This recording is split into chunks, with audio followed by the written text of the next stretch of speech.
Hi, this is Bob for Bob's Movie Reviews, and today we have another episode of Terrible Endings, where we take a look at something we liked and how they ruined it with the ending.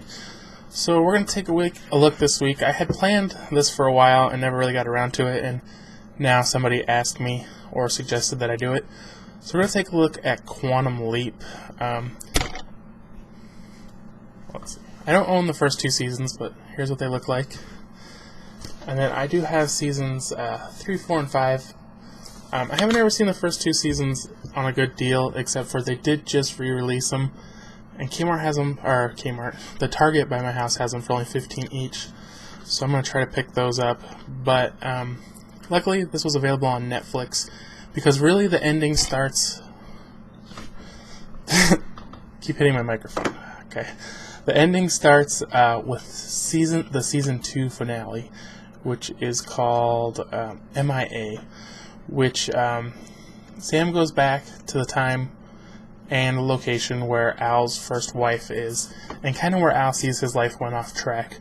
But Sam is not there to put back Al's life, but because of his Swiss cheese memory, he doesn't really remember, Al's past. So Al's like telling him, "Oh, you gotta convince this girl to wait for her husband because he's still alive and he's just he's a POW and all this stuff." And Sam kind of feels like it's not right, but he just doesn't know exactly what's going on until he finds a picture of Al, and then he realizes, this is what I'm doing.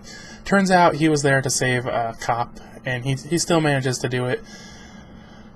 And it's kind of a little sad because of how Al feels. He feels like that was the love of his life, and he never has a chance with her. He just wanted Sam to help him, but Sam's rules are to not change their own lives, so he doesn't end up helping him. So then you fast forward to season 5, and right there you see it says, maybe you can see, Sam Beckett's Final Leap. So you go to the season and also series finale called Mirror, Mirror. And Sam leaps into this bar, which happens to be at the same time and day of his birth, but not in the same town. And he starts seeing all these people that have names he recognizes, and he starts seeing people from previous slides, but they have different names, and things are just weird, and the bartender's really weird, and not really making any sense, and he's kind of slowly giving him clues, and Al can't find Sam, like they don't know where he is in time, and so it just kind of keeps going and going, and I guess as watching it, you're supposed to be trying to figure out what's going on.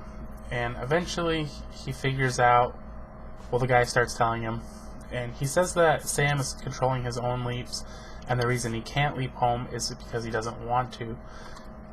And so then he's kind of like, "Well, where do you want to go, Sam?" And he says, "I want to go home." And then eventually he gets around to, "Well, I can't go home because I didn't fix this thing for Al, and I should have, or I needed to, or whatever. He just didn't because it was against the rules."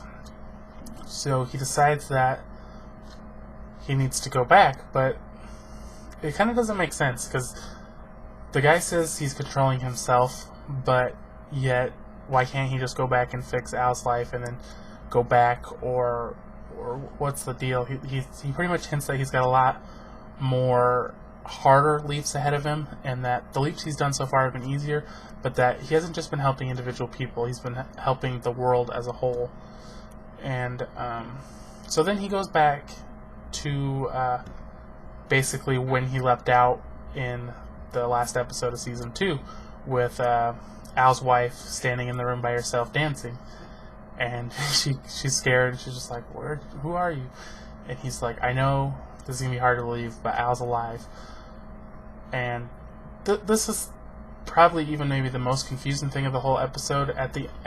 Once she accepts that Al's alive, they don't show Sam leaping. They show the picture of Al leaping, which I don't know what that means. I'm trying to figure that out, because it's got to mean something. But I don't know. Maybe you can figure it out. I don't know. But so then the show is over, and there's some text that comes up on the screen saying that his wife never remarried. She waited for him they're celebrating their 40th anniversary, and then it says Sam never returned home. So that also to me is a little bit confusing. I mean, it would have been so much better to end the show if they had just said Sam returned home. That would have been so much better. Why couldn't they just end it that way? But they say he didn't return home. So basically, the whole series was for nothing. It was like, it's one of those things where it's just like, you know, you stick with the show and then they just punch you in the face at the end, and it's like every time they're like hoping that his next leap will be the leap home, but he never goes on it. Or does it have something to do with that picture? I don't know.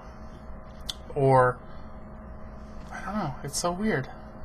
Why wouldn't he make it home? Because he chose not to because he wanted to help people? So does that mean he just kept leaping from person to person until he died? Or did he leap somewhere else? Or did he die, maybe? Maybe that's what happened. I don't know. It's too weird. There's no way to know. But anyways, that's kind of what ruined the show. You know, the ending, where you just can't figure it out what happened. And they just kind of leave you, like, on a cliffhanger to nothing. And I don't know if this was originally supposed to keep running, or it couldn't have been.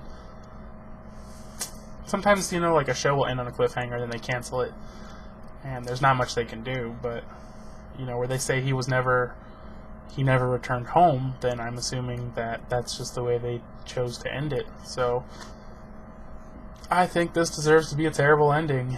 If you have any ideas for other TV shows or movies with terrible endings, let me know.